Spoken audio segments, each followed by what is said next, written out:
우리가 폐가나 일반적인 건물에서 귀신이 붙는 경우가 달라요. 어떻게 다르냐?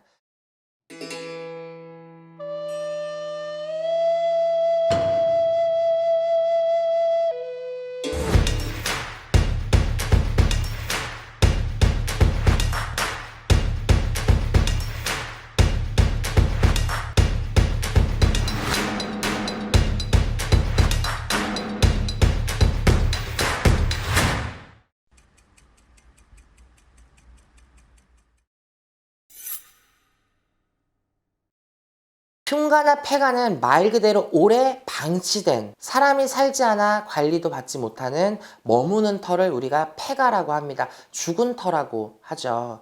자, 죽은 터에는 반드시 그 터에 살았던 사람이나 터의 지신이나 지방령이 존재해요. 그리고 오랫동안 관리가 되지 않았다면 그 터의 주인 외에도 여러 곳에서 돌아다니는 외적인 귀신들까지 몰릴 수 있는 게 흉가와 폐가입니다. 그에 반면 건물은 관리를 할 수도 있고 사람이 많이 왕래를 할 수 있잖아요. 근데 꼭 사람이 많이 왕래를 하는 밝은 터라 그래서 귀신이 없으라는 법은 없습니다. 그 건물의 터전에도 수호신이라는 게 있을 수 있고 지신이 있을 수도 있고 그 터에 지방령이 있을 수 있겠죠. 건물에서 우리가 붙어 있는 경우는 거의 희박하다고 보시는 게 맞아요. 왜? 귀신은 음해한 영적 혼백입니다. 말 그대로 음산한 곳을 더 좋아하고요. 사람의 활동이 없는 경우를 더 좋아하고 어두운 것을 더 좋아해요. 시끄러운 것을 싫어합니다. 또 사람이 많이 왕래를 하는 곳을 별로 좋아하지 않아요. 귀신도 살았을 땐 사람이었기 때문에 내 영역, 내가 움직일 수 있는 그 공간을 소유하고 싶은 것이 굉장히 큰 게 영이에요. 그렇기 때문에 사람들이 많이 활동하는 그런 건물적인 공간에서는 거의 붙어오는 게 희박하고 붙어온다고 하여도 금방 떨어져 나가는 경우가 다반수예요. 하지만 그에 반면 음산한 흉가나 폐가는 정말 위험할 수 있습니다. 우리가 빙의 환자들을 보면 참 다행일 때가 언제냐면 자기네 집에 조상님이 하강을 해서 내려와서 몸에 감겨서 빙의가 되는 경우는 쉬워요. 빼기가. 왜? 조상님이 왔을 땐 뚜렷한 이유가 있어. 배가 고파서 왔든지 추워서 왔든지 보고 싶어서 왔든지 내가 원망과 한마는 말을 하기 위해 왔다든지 그러면 그분들이 원하는 걸 해결해주면 갈 분들이에요. 흉가나 폐가나 나랑 관련이 없는 데에 가서 붙어온 영은 빼기가 참 어려워요. 왜? 이유는 간단합니다. 나랑 관련이 없는 영이잖아. 붙은 데는 이유가 없어요. 그렇기 때문에 갈 이유도 없어요. 그래서 고집이 정말 셉니다.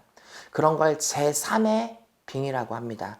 여러분들이 제3의 빙의만큼은 걸리지 말아야 돼요. 그거는 시간도 오래 걸리고 빼는 것도 정말 어렵고 정말 서로한테 큰 상처와 괴로움을 주기도 합니다.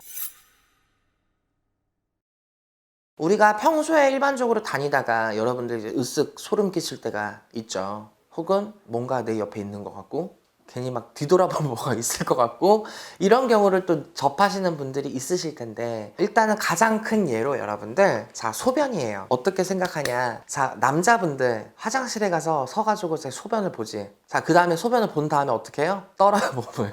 자 뜨거운 공기가 몸 밖으로 배출이 되니까 한번 이렇게 떱니다. 소름이 끼치듯이. 자 그게 온도가 달라지기 때문이에요. 사람의 정상적인 체온은 36.5도, 귀신은 더 춥습니다. 그러면 서로가 다른 온도예요. 귀신이 내 몸을 싹 하고 만지면 순간 귀신의 찬 온도가 따뜻한 온도를 만나면서 사람이 소름이 끼치게 돼요. 평소에 아무렇지도 않아. 별게 아니야. 아무 게 있을 게 없는데 갑자기 이유 없이 소름이 끼쳐. 그런 경우에는 가시손이 되어서 나를 만진다라는 걸 의심을 해볼 수 있어요. 또한 신가물이 세신 분들, 내가 가진 직성이 강하신 분들은 내 주위에 있는 영체들이나 그 밖에 다른 혼령들의 느낌과 그 존재를 알 수 있어요. 무속인들처럼 눈에 보이고 들리고 뭔가가 하지는 않지만 가물이 세다 보면 다른 영적인 체온도 내가 탐지할 수 있는 능력이 있기 때문에 육감적으로 직감적으로 알 수 있습니다.